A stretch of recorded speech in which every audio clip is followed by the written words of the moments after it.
Some people defend meditation blindly, thinking that saying that it's a cult. Maybe sometimes, let's say, you want to also introduce people to this practice of meditation, they attack you that you sound like a cult and things like that.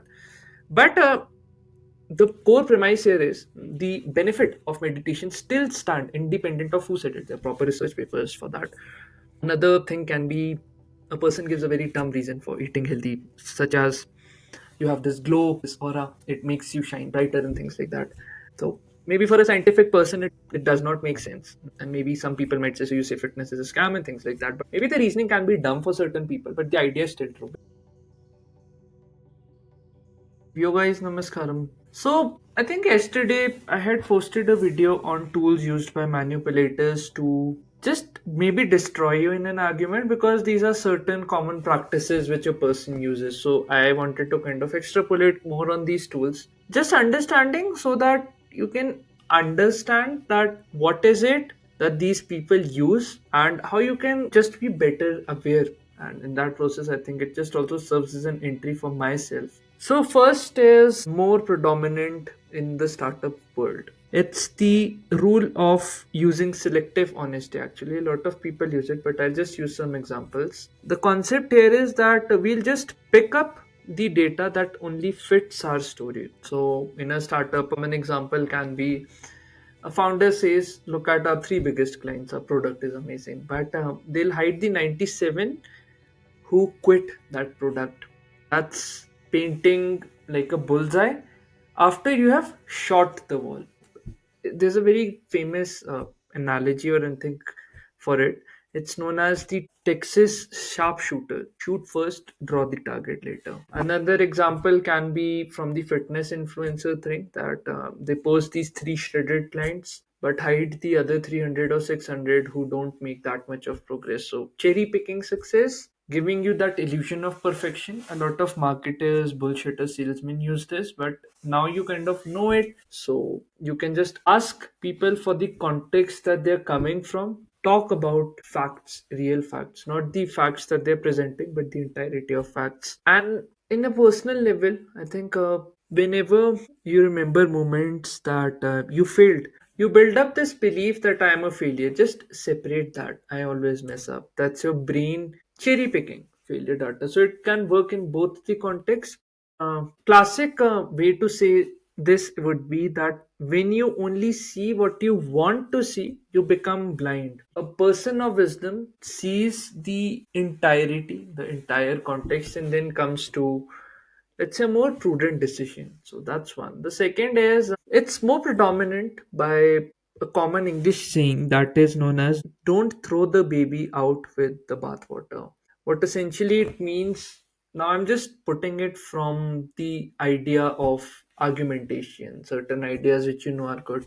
So sometimes what happens that the person that is in front of us, they're presenting the idea in a very bad argument, but just because someone is presenting to you an idea in a very bad argued manner, it doesn't mean that that idea is wrong. So just to give you an example, some people defend meditation blindly, thinking that saying that it's a cult. Maybe sometimes, let's say, you want to also introduce people to this practice of meditation, they attack you that you sound like a cult and things like that.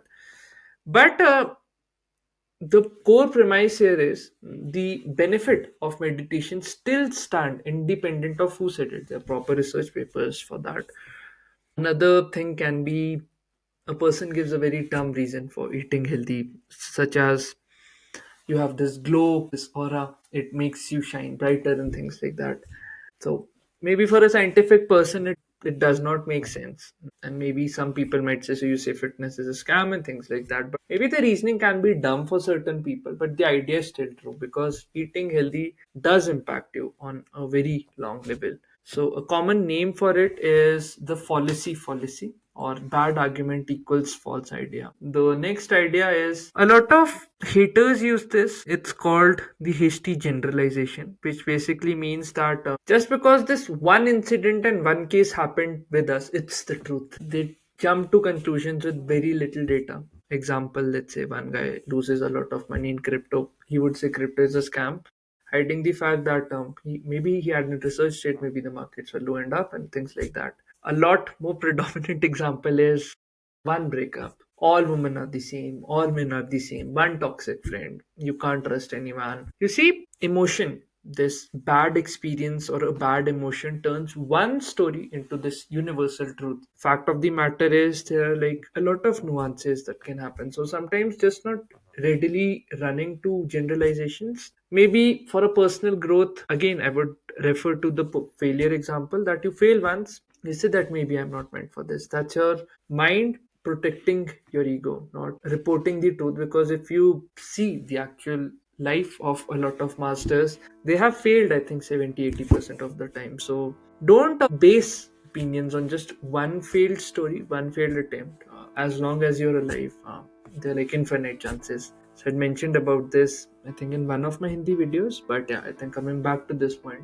So the next is you too are doing this, the U2 logic. So they deflect any criticism that is coming to them by attacking the critic's credibility. For example, your friend says you drink too much. You reply, "Oh yeah, you smoke every day." That's not logic, that's ego defense. They're just defending that criticism by attacking that person's credibility. Or in politics, your party is corrupt. Well, your party did scams too. No one wins, and the truth gets buried, which is that both of them are corrupt and there need to be apt solutions. So let's say that specific party on which I'm kind of attacking, like from a critical perspective, that kind of gets buried. From a life perspective, like even if your parents made mistakes, that doesn't mean that their advice about discipline is invalid. So just sometimes separating the art from the artist, that's important.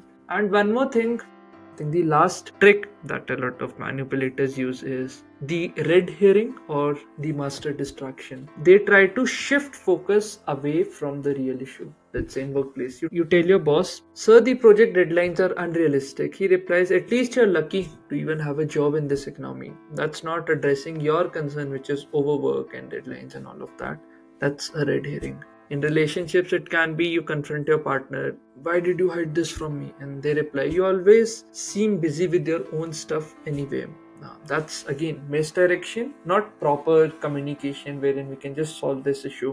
From a societal angle, it could be that whenever a real issue is raised online, someone says, "But what about this other country? They also do this."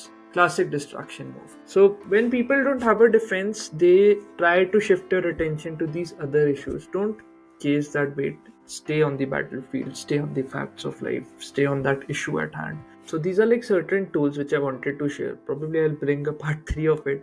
But let me know how you feel about these videos and what arguments you have seen fools making around you. And until then, I'll try bringing more and more awesome content with you. Do share it. If you find some value in it, do comment. And yeah, do write how much limitations you have broken, what work you have done. Until then, this is Debu Ki Dastak from Debu Ki Dastak signing off. Cheers. Bye.